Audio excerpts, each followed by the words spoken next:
I don't know why I keep making these videos. I really don't have a big audience. I really don't have any audience. And this is not really official YouTube content. But I had made a comment about people learning what to do when you get stopped by the police.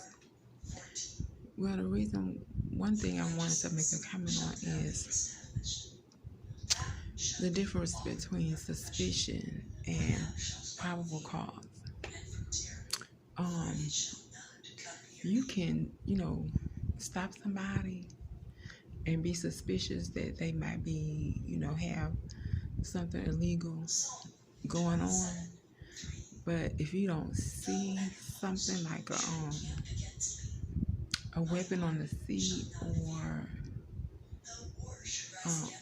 a bottle of beer that's open or a can of beer that's open or a broken tail light,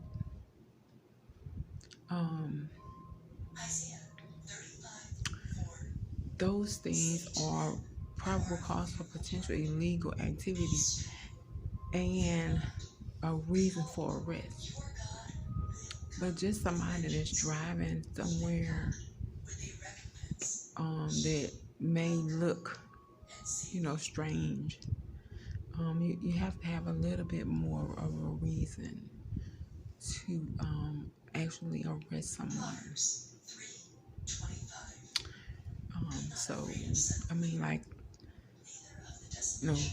No insurance or no driver's license or something like that. You can't just say, well, he looked like a bad guy. She looked like a whore. You know what I'm saying? You can't say that. You have to have some kind of concrete, visible,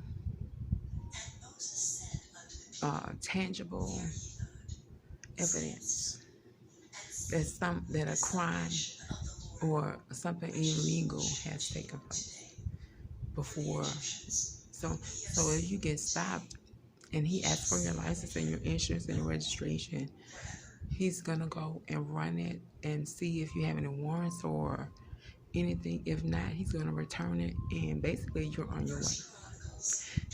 If he appears rude, or if he appears, snide, or if he's, even if he makes a derogatory comment,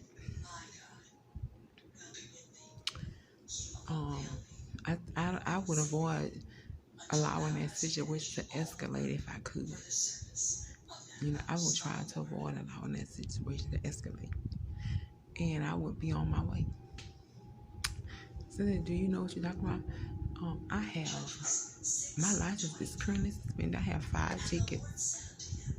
I have 5 traffic tickets. And I was going I think I was going like 30 or 40 and a 25 for one. I ran the red light for the other one. I literally ran the light. It was nobody. It was like midnight. Nobody was on the road. The light was red. And for some reason, I just coasted through the light. I don't even know what I was thinking about. But then on another one, I tried to beat the light. It was like yellow, about to turn red. And I tried to beat the light. And I see people do that all the time, but I guess it's the officer's decision whether he want to stop me or not. So I got stopped for that. I think the other one was for no insurance. So it's for, I'm trying to think of what the 5th one was for. Running a stop by no insurance, going like speeding, trying to beat the light. And I can't think of what the other one was for, but I had 5 tickets. And each time, a couple of times I felt like this is a dirty person. This person is dirty. And I just have to be, a couple of those 5 times I really felt like this is a dirty officer. And I believe, he could actually harm me. But I just sat quiet. I waited for him to process me. I kept my hands on the steering wheel. He gave me my license and I drove off. And that was it. That was it. But I did feel very anxious about his intentions. But like I said, I kept my hands on the steering wheel. I remained quiet. I answered his questions briefly, yes, no, whatever. And that's it. I didn't say, well, I don't know what happened. I don't know what happened. I was drinking and I don't know all the women who was with me and what. I just said yes, no, I don't know. And that was it. It was very, very, very brief. I'm not a lot of talking with this person. And that was it. Yeah, some of those situations can seem very dangerous. It can seem very dangerous, especially when somebody is dirty. So what I would do is, if you got something that looks illegal, an open container, a blunt, you know what I'm saying, in view, I would not begin to talk back. I would not begin to talk back because probably it's going to be a misdemeanor unless you're distributing. I mean, even if you find marijuana or a bag of marijuana, it's probably going to be a misdemeanor unless you're actually trying to distribute the drugs. You know what I'm saying? So I wouldn't say nothing. I would let him go through his little process. If he say, put on these cuffs, get in the back seat, I would not say nothing at all. I would not respond at all because I wouldn't. I just go do it. The only time I talked back to this officer, one time I did. It was after school. I got stopped. I didn't have no insurance. And I was like, man, this is not my car. Please don't take this car. This is not my car. It's somebody else's car. I was driving somebody else's car with no insurance. And he took the car. Took the car. And it was dangerous. It was dangerous. But I think because it was like 3 o'clock, it was the middle of the day, they had like 50 cars at the light going to get their kids from school. It was no way he could get away with it. It was no way he could get away with doing nothing dirty. But I felt like that was a dangerous situation. And I probably shouldn't have, tried to talk him out of not taking that car. Because if he was up to something evil, he could have easily said I was resisting arrest. I was being combative. You know what I'm saying? He felt threatened. He could have easily lied. But I was so angry. I really let my emotions get the best of me. I was like, damn, I can't believe this. It's not my car. I can't believe it. I can't believe it's really happening to me. You know what I'm saying? So that was a time that God was with me. There was a time that God was with me right there. It was especially too many people around for him to get away with anything. But I done been stopped like the time I straight ran the light. It was nobody out there. It was completely secluded. I was going to Kroger's it was to the 24-hour Kroger's. I think it was 12 midnight or 2 o'clock in the morning or something. There was no other cars in sight. And he was a man. He gave me a ticket. He was very polite. And he was on his way. He was a white man. And I think I was a little sleepy. I don't know. But anyway. I don't even remember what I was going to get. I think I couldn't sleep and I wanted to go to the gourmet section and grab something. I don't even remember. I have no clue. I don't remember. But he wasn't threatening in any way. He was very polite. He was a complete gentleman. But he gave me a ticket. I meant to call him and see if they'll work out a payment plan with him, but I don't think they will. I don't think they're going to work out a payment plan because there was one that was in All 5 of those 6 were in different counties.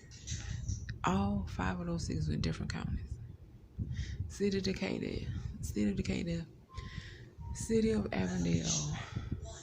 Is that Avondale? I don't know what they call it. City of something. City of Decatur, City of Avondale, DeKalb County, Fulton County, and City of Atlanta. All of them. So I think they're gonna like here. They have an installment plan. If I had all the tickets in one county, they would have an installment plan and they would let me, as long as I pay on time, I could keep my license. But I don't think they'll let me do that because all of them are in different cities. But I might call them and see if they'll work something out with me. Because I know City of Atlanta told me if I pay $100, they'll take it off or something. So I need to call them and see. I don't know. City of Avondale want $400. Fulton County want $200. DeKalb County want $450. So it's 8, 9, 10.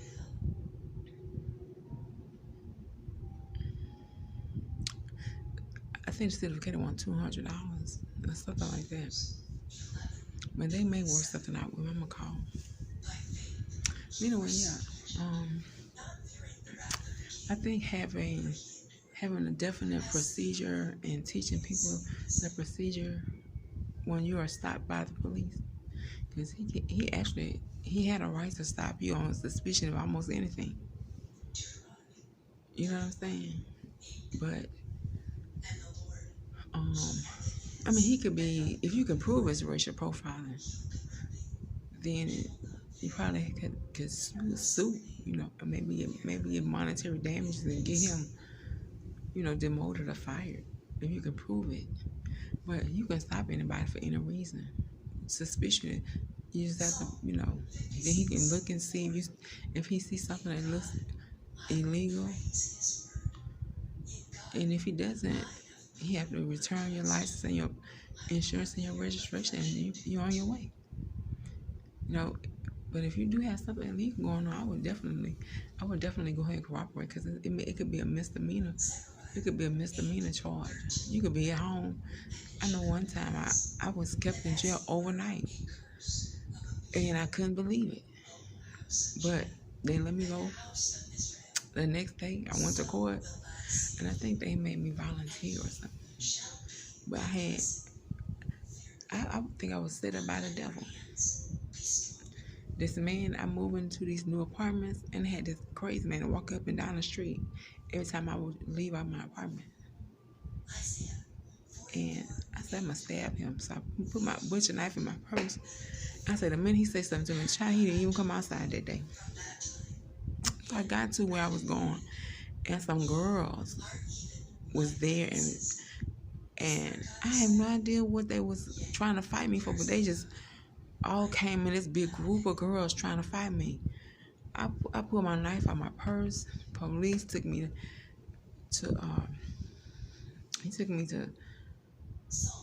he grabbed me and took me to jail. Even though he saw them all charge me. He was standing right there and saw them all charge me.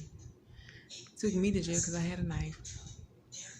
They reduced the charge to, I don't even know what they reduced it to, but I think I did community service.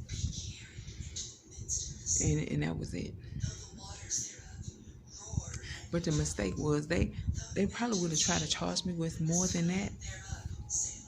But the girls was in court laughing, because that was my actual first time ever having an encounter with the law. And the judge asked me, she said, what are you going to plead? I said guilty. And so they stopped everything and they fell out laughing. So the judge stopped, and they had told me, say, you know, when you're going to an arraignment, always plead not guilty, even if you are guilty, because once they do a complete investigation into the whole incident, see, they could say, well, you had a weapons charge or you was trying to kill somebody. But once they do a weapons charge, it was self-defense. It was 4 girls trying to attack one person. It was 4 people trying to attack one person. And I did not leave home with the intention of stabbing nobody. I had left home to protect myself with that knife.